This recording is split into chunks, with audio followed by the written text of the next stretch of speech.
नमस्कार, परसमन न्यूज़ में आप सभी का स्वागत है। अभी मैं भारत के महानगर कोलकाता में हूँ और कोलकाता के एक शानदार ऑफिस में हूँ। ये हैं श्री संतोष कुमार झा, जो मधुबनी बेनीपट्टी के निवासी हैं और यहाँ कोलकाता में अपना व्यापार करते हैं। तो ये मैं आपको ऑफिस दिखा रहा था। ये देखिए इनका जो ऑफिस है कितना बेहतर है। और वैसे भी आज छठ का दिन है तो सभी को छठ घाट तक जाना है। और ये इनका ऑफिस है और आइए मिले हैं इनसे और काफ़ी सामाजिक हैं।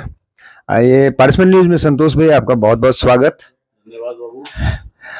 संतोष संतोष भैया, आपकी आपकी कंपनी यहाँ कोलकाता में एस्टेब्लिश्ड है ओम शिपिंग एजेंसी के नाम से। इतने व्यस्त होने के बावजूद बावजूद भी आप सामाजिक और धार्मिक कार्यों में गांव में, खासतौर पर मधुबनी जिले में, और यहाँ भी आपने विद्यापति चैरिटेबल ट्रस्ट लिलुआ बनाया है। जहाँ तक मैं गया हूँ वहाँ, तो किस तरह से इस समय का समायोजन मैनेज करते हैं? मेरा ये मानना है कि हर आदमी को यदि कुछ अर्न करने के बाद समाज के लिए कुछ करना पड़े तो करना चाहिए। उसी में समय निकालना तो क्या अपने हाथ में है। हर आदमी बोलते हैं मैं बिजी हूँ, मैं बिजी तो सभी है। उसी में यदि समय समाज के लिए कुछ निकाल पाए तो ये माटी का कर्ज उतारने जैसा बात हो गया। इसीलिए हम भी कुछ समय निकाल के अपने गांव के प्रति, अपने समाज के प्रति कुछ न कुछ करने की चेष्टा करते हैं। भगवान जाने कितना सफल हो रहे हैं, लेकिन चेष्टा रहती है कि कुछ न कुछ करूं। जिस तरह से आप अपने इस व्यस्तम कार्यों के अलावा और बहुत सारे धार्मिक और सामाजिक गतिविधियों में गांव से इतने मिट्टी से जुड़े हुए हैं, जबकि कोलकाता में भी आप यहाँ 100% मैं देख रहा हूँ कि आप एस्टेब्लिश्ड हैं, यहाँ भी आपके पास समय नहीं होता है, फिर भी इतना मिट्टी से प्यार है, इसकी क्या वजह है?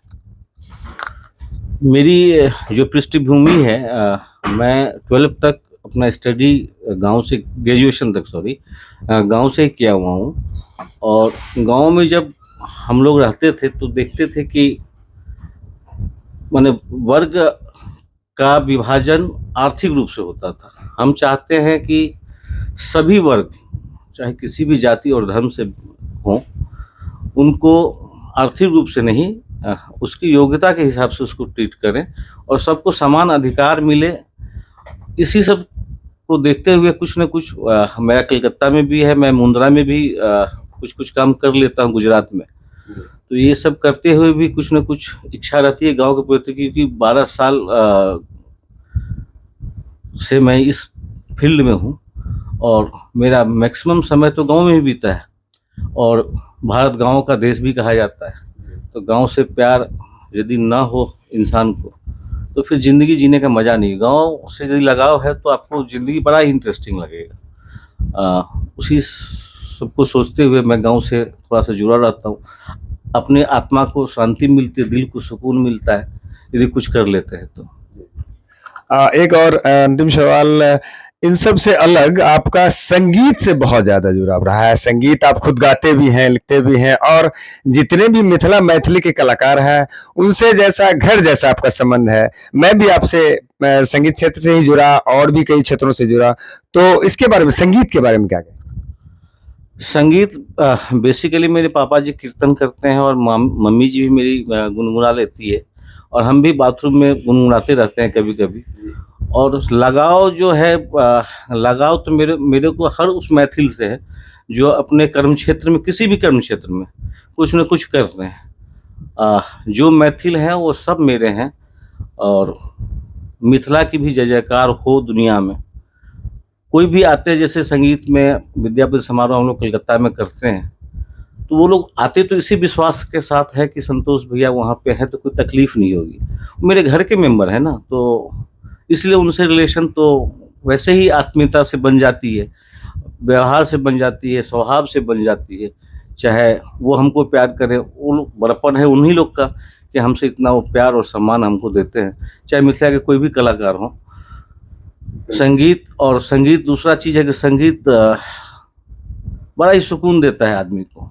आप यदि संगीत से प्यार करते हैं तो आप देखिएगा कि आपका आपका जीवन बहुत हल्का-हल्का लगेगा। आप माने बड़ा एन्जॉय करोगे, कोई भी तकलीफ़ आएगी ना, तो संगीत एक ऐसा चीज़ है जिसको आप थोड़ा-सा कान में लगा के गुन सुनते रहो, तो बहुत ही सुकून देता है।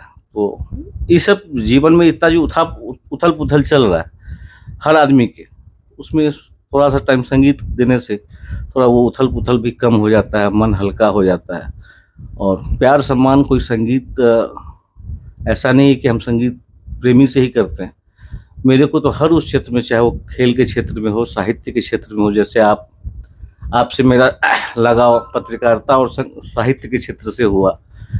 जी हुए, मनोज कामत जी हुए, सबसे मेरा अच्छा ही संबंध है। और ऊपर वाला के आशीर्वाद से मेरा ये मानना है कि रहना भी चाहिए, और वो लोग का स्नेह, उन लोग का बड़प्पन है कि इतने महान अपने कर्म क्षेत्र में रहते हुए मेरे जैसे छोटे आदमी को इतना प्यार और सम्मान देते हैं। जी, जी, बहुत-बहुत धन्यवाद पर्सनल न्यूज़ से जुड़ने के लिए।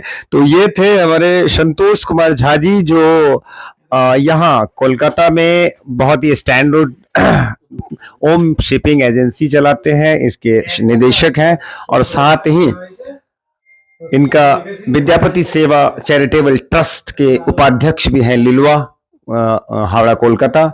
और इसके माध्यम से जन कल्याण की बहुत सारे कार्य करते हैं, संगीत सेवा, स्वास्थ्य हो, इस पर बहुत कार्य करते हैं। इतना ही नहीं, ये कोलकाता से लेकर मधुबनी, अपने मिथिलांचल, अपने गांव तक सेवारत रहते हैं।